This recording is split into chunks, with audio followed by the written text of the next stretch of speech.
Ito nga pala guys yung glass walk ng Monte Maria, Batangas City. Ito ngayon yung sentro ng attraction dito sa Pilipinas.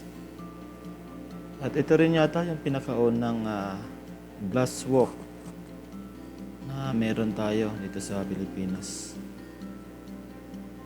Yan po, kinuna natin ng drone shot, drone video. At ito namang isla na makikita natin ay kung hindi ako nagkakamali, yan po yung Isla Verde.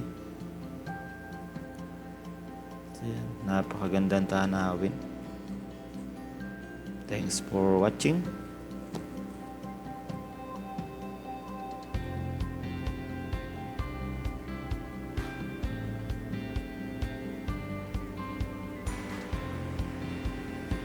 Marami pa tayong gagawing video guys. Inaayos pa natin.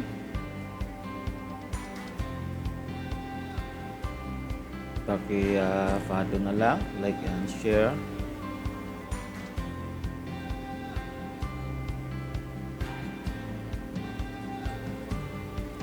Talagang